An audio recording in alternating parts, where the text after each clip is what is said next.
Hey there, history nerds and curious weirdos. Welcome back to Naked History Debrief, the after-hours seance where we poke at the ghosts of history, ask them for sources, and then judge their footnotes. This week on the main show, we stepped into the smoke-choked courtroom of Salem, Massachusetts, a place where innocent until proven guilty was replaced by twitchy until proven possessed. 20 people were executed, neighbors turned into accusers, and spectral evidence somehow counted as proof. But as always, the broomstick only scratches the surface. There's more behind the gallows, so let's go ahead and get into it after the intro with some stories that didn't make the cut.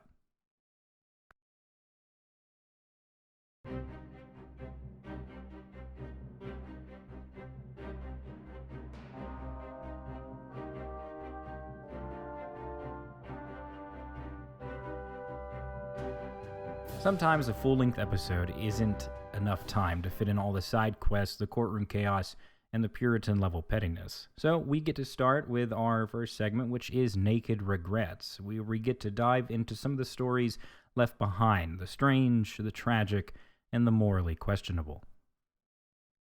Now, first up for Naked Regrets is actually the economic shadows of Salem.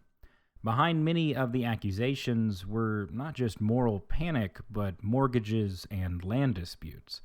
Salem was a divided town between Salem Village and Salem Town, farmers and merchants, old money, and new scarcity.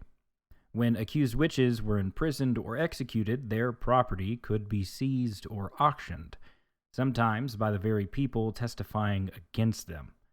It wasn't an organized conspiracy, but the economics of fear were very real.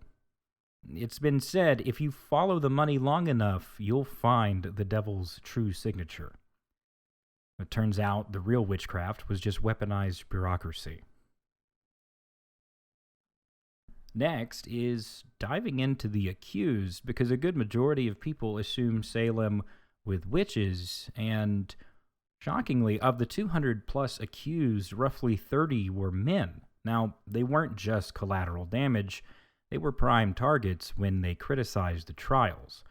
John Proctor, famously immortalized in The Crucible, called the girls frauds and the judges fools. His reward? Accusation, arrest, and the noose. Now, Giles Corey refused to enter a plea because pleading meant legitimizing the court. The punishment for silence was pressing. Stones piled on his chest until he suffocated. According to rumor, his last recorded words were more weight. Now, Giles Corey was a man who literally stood by his principles, and even to the effect under them. Now, during research for episodes, I find all sorts of weird stories and crazy events, but Salem truly was one of the weirdest ones because Salem's hysteria wasn't just limited to humans. In October of 1692, a dog was accused of being a witch's familiar. Its crime was acting strangely near an affected child, and so they shot it. Now, Puritans believed Satan could work through animals, dogs, pigs, even chickens. Now, imagine that scene in court. Your Honor, the accused sniffed me twice and looked remorseful. Clearly, infernal influence. Now, it's funny now for us to look back at it, but it also shows how contagious moral panic becomes. In Salem, even loyalty on four legs wasn't safe from the danger. Now, after the trials had ended, shame hung over Massachusetts for decades. In 1697, the colony declared a day of fasting and humiliation, a state-mandated apology tour for killing innocent people. In 1706, Ann Putnam Jr., one of the most vocal accusers, stood in church and confessed that she was greatly delusioned by Satan that deceived me. Now, she begged forgiveness for her lies, and she got it. Well, sort of. She died at 37, burdened with the guilt, and it wasn't until 1957 that the Commonwealth of Massachusetts formally cleared the names of all accused. That's 265 years of bad press. Even airlines rebrand faster than that. Now, something that I have to talk about is not the ones who died. We covered that in the main podcast, but the ones who lived. And we talk a lot about the 20 who died, but not enough about the 50-plus people who lived because they confessed. In Salem, the math of survival was simple and horrifying. Admit you were a witch, spin a story about signing the devil's book, name a few accomplices, and you'll live to see another sunrise. Deny it, and you're danced at the end of a rope. These so-called confessed witches weren't believers in the devil, they were survivors of a broken system.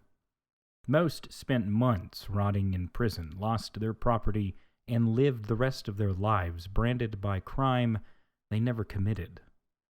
Out of the more than 200 accused, 19 of them were hanged, 1 was pressed to death, and at least 55 confessed under duress.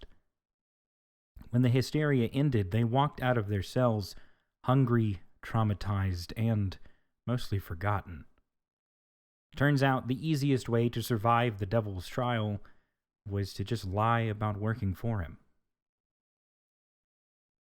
And last up for Naked Regrets, a little bit of fun trivia. Now, Salem wasn't really in Salem. Now, most of the accused lived in Salem Village, which is today Danvers.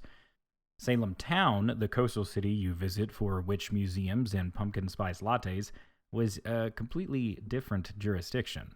The hangings took place on a rocky ledge, now known as Proctor's Ledge, discovered by historians in 2016 behind a Walgreens. So yeah, the next time you buy allergy meds there, you're standing on America's weirdest historical crossover between CVS and the Crucible. Now this week on Debrief, we actually have a couple of new segments. Mainly, the first one is history's ripple effect, because no moment happens in a vacuum, and Salem's echoes have been loud. Arthur Miller's The Crucible wasn't just about 1692, but it was also about the Red Scare of the 1950s, when McCarthy's committee turned Hollywood into a witch hunt of its own. Accusations replaced evidence, and public shame replaced justice. And if you think we've outgrown it, just scroll through social media. Salem may be gone, but the trial by rumor is alive and trending. Hashtag spectral evidence still counts. Next up, we're going to go over some of the myths that may have been talked about in the main episode and see if we busted them. So, unlike the Puritan sense of irony, these myths just don't seem to die. Now, the first myth is that witches were burned. Not really. All executions in Salem were hangings, except Giles Corey, who was crushed. This comes from European folklore, and it's just been ingrained in our understanding of witches ever since. The second myth is that only women were accused, and we went into that in the main episode. We saw some men, children, and even a few animals in this episode made the list of the accused. The third is that the girls faked it. I mean, maybe, but not fully, possibly. Historians suspect mass hysteria, ergo poisoning, or collective trauma, which are all real psychological phenomena. The fourth myth was it was just really a village feud. Now, it was also about power, theology, fear, and a collapsing worldview, but Salem's a little bit more complicated than we'd like to narrow it down. Basically, Salem was the 1600 version of main character syndrome, but with hangings. Let's hop out of the colonial gloom into a wider world, because while Salem burned its sanity, the rest of history was busy doing its own questionable things. Here's what happened this week across the centuries.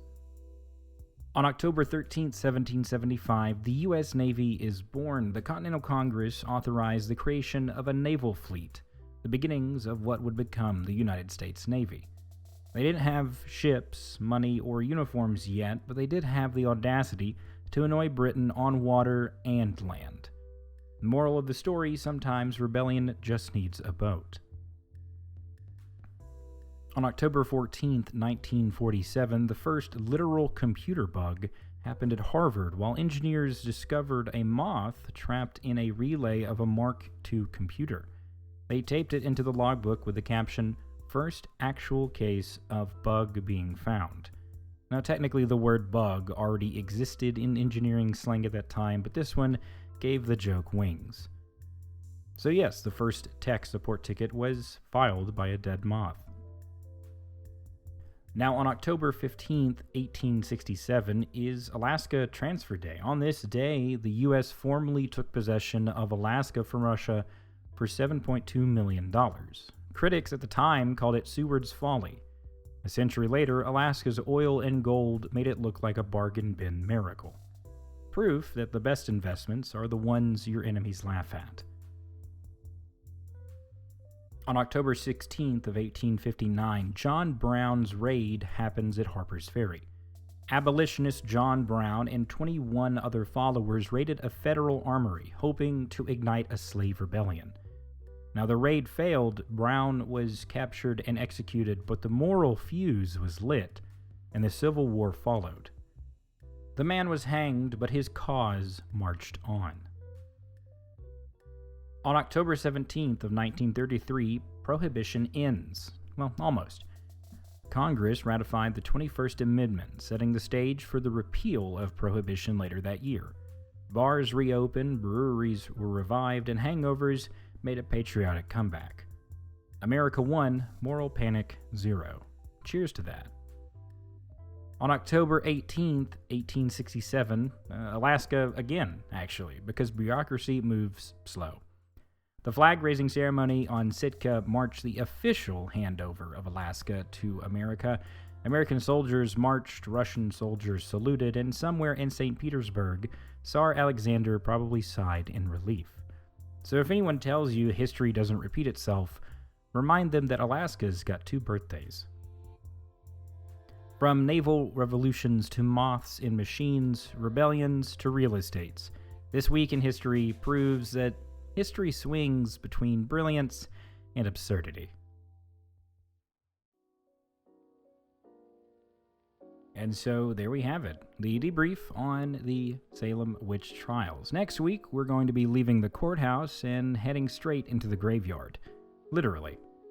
We're going to be tracing the roots of Halloween, from Celtic Samhain bonfires to medieval soul cakes, from pagan rituals to pumpkin spice chaos. Expect folklore, phantoms, and at least one theory involving turnips. Because before there were witches on trial, there were witches on parade.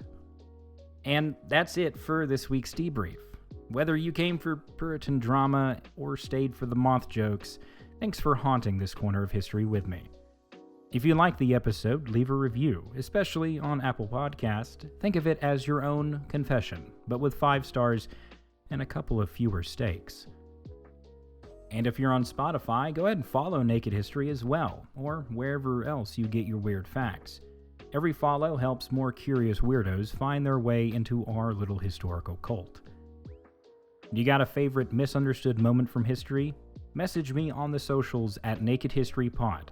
I might even feature it next time.